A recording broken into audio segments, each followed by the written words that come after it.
Hello and welcome to ThePrint. Today I shall be speaking about the clash of civilizations.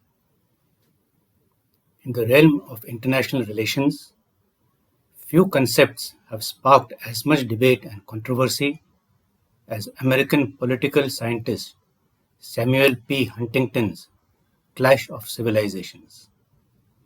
This theory, first articulated in 1993, posits that the primary source of conflict in the post-Cold War world would not be ideological or economic, but cultural and civilizational. According to Huntington, the world would be divided along cultural fault lines with different civilizations defined by religion, ethnicity, and historical heritage clashing with one another.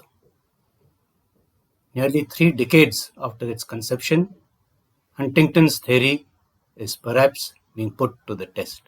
One of the most salient examples of the relevance of Huntington's theory today is the ongoing tensions between the mostly Christian West and the Middle Eastern Islamic civilizations, and between democratic and authoritarian systems.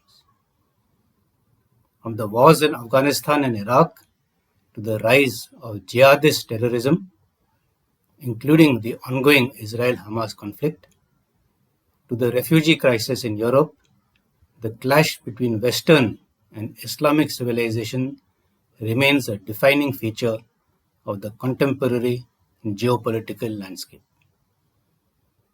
Similarly, the rise of China as a global power has reignited debates about the clash between democratic and authoritarian systems as China seeks to assert its influence and promote its own vision of the world order.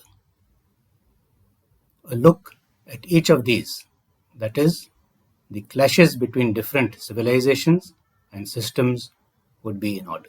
In the convoluted landscape of international relations, few civilizational conflicts embody the intricate dance of geopolitical interests, historical grievances, and ideological clashes as vividly as the ongoing saga between Iran and Israel. At the heart of this confrontation lies not just the struggle for regional dominance, but a clash of civilizations where ancient animosities and modern aspirations intertwine in a volatile embrace. Against the backdrop of tit-for-tat, kinetic but non-contact strikes by Israel and Iran, leading to simmering tensions, the world watches with bated breath as these two nations navigate a perilous path fraught with consequences. What is lesser known, though, is that Iran was the second Muslim majority country after Turkey to recognize Israel as a sovereign state, and that the two countries had robust diplomatic relations right up to 1979, which ended with the overthrow of the Shah of Iran.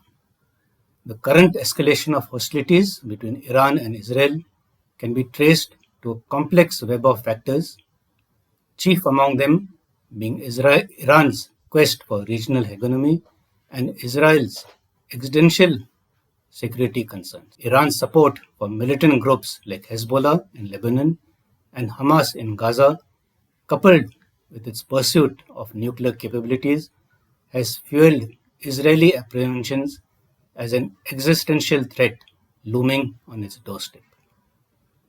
Meanwhile, Israel's military strikes against Iranian targets in Syria, aimed at thwarting Iran's entrenchment in the region, have further stoked tensions. The reciprocal nature of the conflict is evident in the relentless cycle of provocations and retaliations that characterize the geopolitical strategy of the region. Missile attacks on Israeli territory by Iranian proxies, followed by Israeli airstrikes targeting Iranian assets in Syria, have become routine. These are punctuated by occasional graver provocations, such as Hamas's terror attacks on Israel on 7th October 2023, which threatened to spiral out of control. Each strike serves as a grim reminder of the precarious balance of power and the ever-present specter of escalation.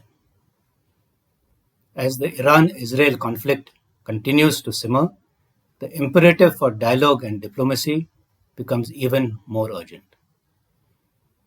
The path to peace may be riddled with obstacles, but the alternative, namely a descent into full-scale war with catastrophic consequences, is unthinkable.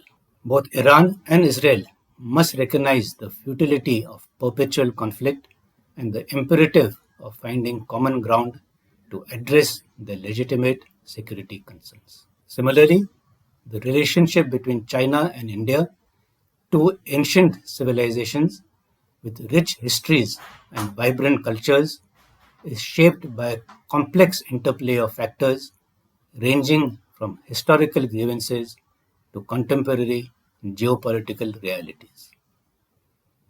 At the heart of this intricate relationship lies a clash of systems. The contrasting political, economic, and social models embraced by the two countries. Against the backdrop of territorial disputes, economic competition, and regional ambitions, the clash of systems has emerged as a defining feature of China India relations, shaping the trajectory of their interactions and the prospects for cooperation and conflict. The clash of systems is perhaps most pronounced in the realm of governance and ideology. China's one party authoritarian system, characterized by tight control over political dissent and limited freedom of expression, stands in stark contrast to India's vibrant democracy, where multi-party competition, an independent judiciary, an apolitical military, and a free press are fundamental pillars of the political order. The Chinese government's suppression of dissent in Tibet and Xinjiang, as well as its crackdown on pro-democracy movements in Hong Kong and its continued bullying of democratic Taiwan, has drawn condemnation from India and the international community, only highlighting the ideological divide between Beijing and New Delhi. This divergence also extends to the geopolitics and security arenas. China's assertive behavior in the South China Sea and its territorial disputes with neighboring countries, including India, reflect its pursuit of regional hegemony and its willingness to use military force to unilaterally change the status quo.